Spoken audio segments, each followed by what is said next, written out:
Fala pessoal, estou de volta aqui no canal para trazer mais um conteúdo para vocês. No tema de hoje vamos falar sobre a seguinte questão: não confunda possibilidade de tradução com variação textual.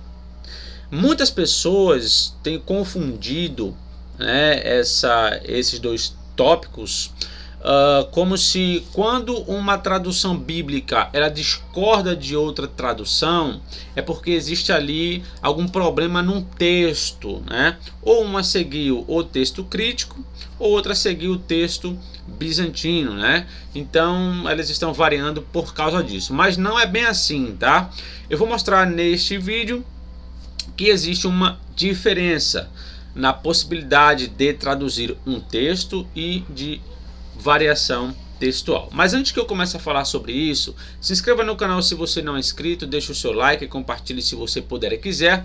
Peço que siga minha página no Instagram, essa página aí, o link está aqui na descrição, você clica, já vai ser direcionado para lá, beleza? Aqui está o Pix do meu canal, para caso você queira fazer alguma contribuição. Aos que já fizeram, o meu muito agradecimento, tá? Por todos vocês aí, que Deus abençoe a vida de vocês cada vez mais, beleza? Então vamos lá não posso esquecer, se você tem interesse de estudar grego ou hebraico, ou fazer um curso de teologia à distância, é só falar comigo aqui na descrição. Você pode pegar o meu WhatsApp e se comunicar comigo, beleza? Então vamos lá para a questão do tema de hoje. Bom, aqui eu tenho o texto de 1 Timóteo, capítulo 3, versículo 16, em duas traduções. Eu peguei a Bíblia ACF, que é a Almeida Corrigida Fiel, e peguei a nova NVI, a NVI atualizada. Acho que foi do ano passado, 2023. Bom, aqui nós temos o seguinte, e sem dúvida alguma, grande é o mistério da piedade. Deus se manifestou em carne. Quando lemos na Bíblia NVI, fala assim: não há dúvida de que grande é o mistério da piedade, aquele que foi manifesto em corpo. E aí ele vai continuar, Então veja, aqui na Bíblia ACF nós temos o que? Deus se manifestou em carne. Esse texto ele é muito importante para a cristologia do Novo Testamento. Só que a Bíblia NVI, assim como outras, elas estão variando aqui. Elas não falam que foi Deus, elas falam aquele que. Então, essa variação aqui, ela tem a ver com a questão de variação textual do texto grego que foi escolhido para traduzir uma ou outra versão. Então, na Bíblia ACF, ela se baseou nesse texto grego aqui, que é o tipo de texto bizantino. Então aqui, olha atrás, Deus, tá? Deus é fanerote, ou seja, Deus foi manifestado, Aqui en sarki, em carne, certo? Então, como a Bíblia ACF ela é baseada no textos receptos, então ela seguiu o que o textos receptos traz. Deus foi manifestado, pronto, ou se manifestou em carne. Por outro lado, a Bíblia NVI ela segue um outro texto grego, que é o famoso texto crítico, Acredito que vocês sabem já o que é isso. Então aqui, ela traz o hos. Hos é um pronome relativo, aquele que. Então veja, a distinção está aqui, hos, aquele que, ou Deus. Então, aquele que foi manifestado em carne, ou Deus foi manifestado em carne. Entende? Então aqui você tem uma variação por causa do tipo textual. Então aqui é uma tradução que está variando por causa do tipo textual que elas seguiram, certo? Quando você continua lendo, a Bíblia ACF ela fala assim, foi justificado no Espírito. A nova NVI diz, foi justificado pelo Espírito. Observe, pelo Espírito, no Espírito. Quando chegamos nessa parte aqui, já não tem mais nenhuma variante textual. O problema aqui não é mais de variação de manuscrito. Observe que Tanto o texto bizantino, que é esse aqui, ó, ele traz o que? Dikaiote en pneumati. O texto alexandrino, ele traz também a mesma coisa. Mesmo assim, as traduções estão variando. Uma fala justificado no Espírito e outra justificado pelo Espírito. Isso aqui é apenas uma possibilidade de se entender o texto grego, já que o en pneumati, aqui o en pneumati, que está no caso dativo, né, aqui, ele pode ser traduzido como no pelo en, né? Vai ter versões aí que vai traduzir foi justificado em espírito, né? Então, dependendo de como você traduza esse substantivo que está no caso dativo, você pode fazer uma ou outra tradução usando o mesmo texto grego, tá? Neste caso aqui, já não tem mais nada a ver com o texto crítico ou texto bizantino, certo? Aqui já trata de possibilidade de tradução. Olhando outro texto agora, esse aqui, ó, eu peguei Êxodo capítulo 15, versículo 4. A Bíblia ACF, né, ela diz, né, lançou no mar os carros de Faraó e o seu exército, e os seus escolhidos príncipes afogaram-se no Mar Vermelho. Observe, Mar Vermelho. É uma expressão que todo mundo conhece, né? No entanto, a Bíblia de Jerusalém, ela traduz como o Mar dos Juncos. Não é mais Mar Vermelho, Mar dos Juncos. Por quê?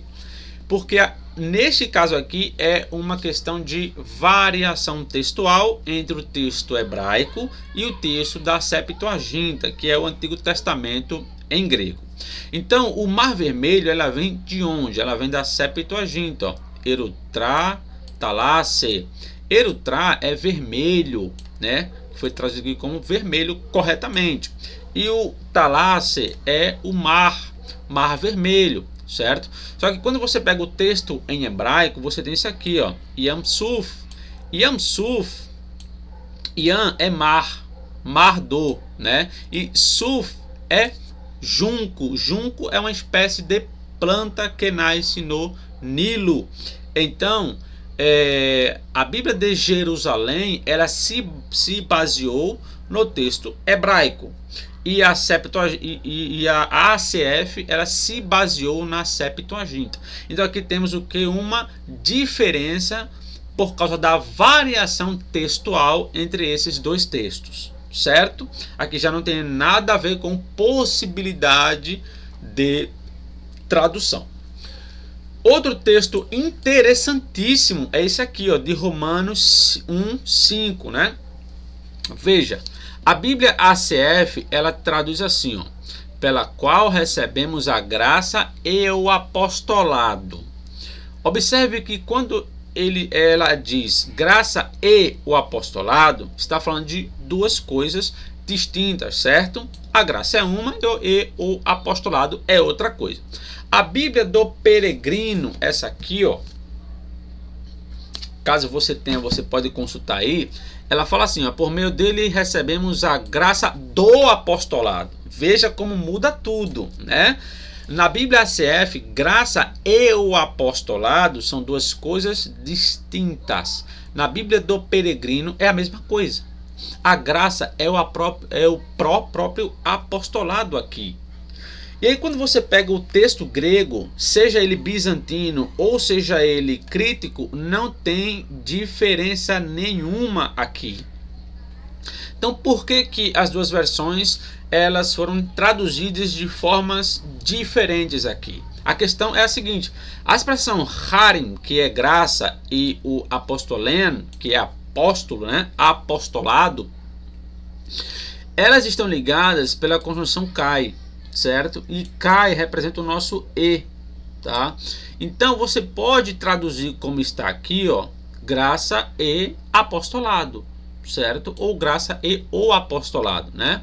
Não tem problema. Então você pode traduzir usando essa frase como está na ACF e como está aqui. Mas graça do apostolado, de onde surge esse do? Então, essa conjunção aqui, o kai, ela pode ser uma conjunção explicativa.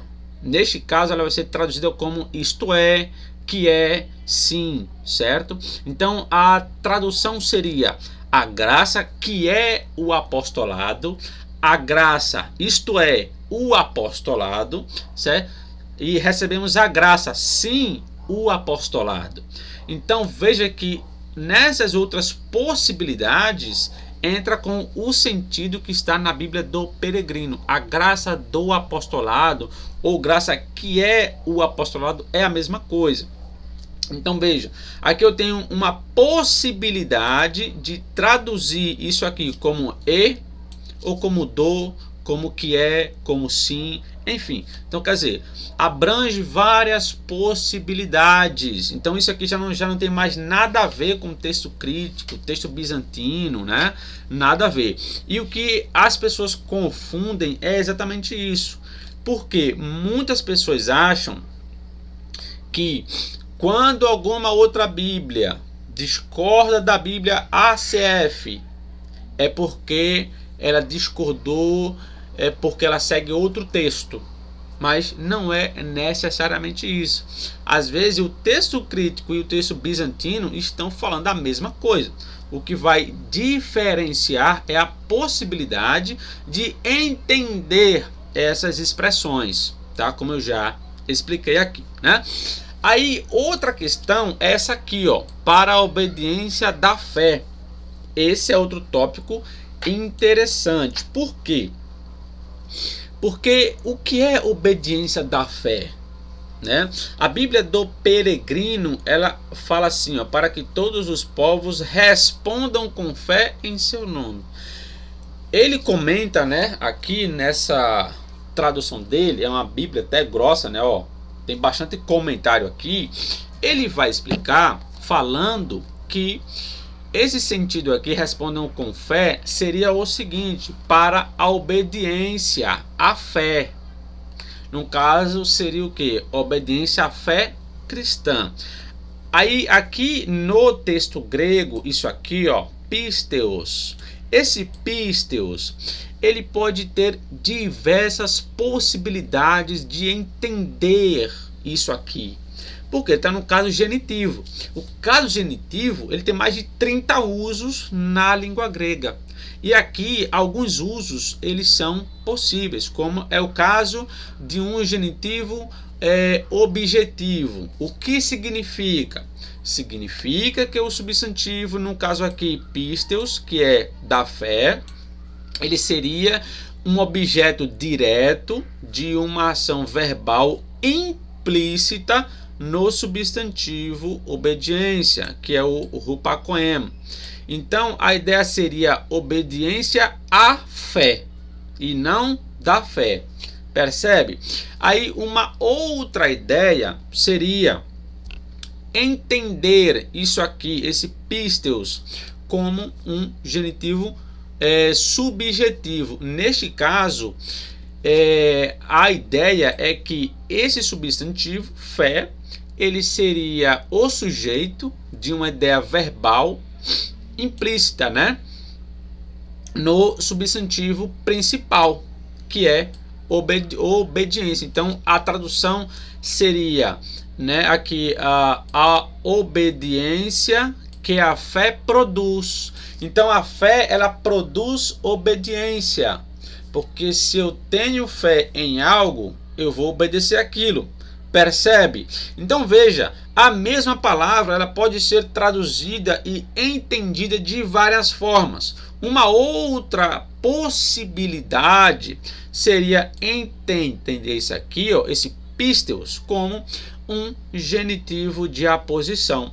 No caso, o pisteos, ele se refere à mesma coisa que rupakoem, que no caso seria obediência. Então a tradução seria para a obediência que é a fé. Então veja, a obediência já é a própria fé. Então dependendo de como eu entenda essa expressão, pelas possibilidades que a língua grega tem, eu posso traduzir de várias formas isso aqui, tá? Então, as traduções elas vão variar, mas não é por causa das variações textuais necessariamente. Elas variam porque você tem possibilidades de traduzir o mesmo texto. Isso é no textos receptos, no qualquer texto grego, ele vai ter a mesma ideia, certo? Eles podem variar na tradução, beleza? Então, não misturem. Quando uma tradução ela estiver variando, procure saber se é uma variação por causa da possibilidade que o texto grego ou o texto hebraico está dando, ou se é por causa de uma variação textual, beleza? Então é isso aí, pessoal, eu vou ficando por aqui, que Deus abençoe a todos vocês, peço que se inscreva aqui no canal e caso você queira estudar grego do Novo Testamento para compreender essas questões, é só falar comigo, aqui na descrição está o meu WhatsApp, você pode pegar aí e se comunicar comigo, beleza? Então é isso aí, espero vocês no próximo vídeo, que Deus abençoe a todos.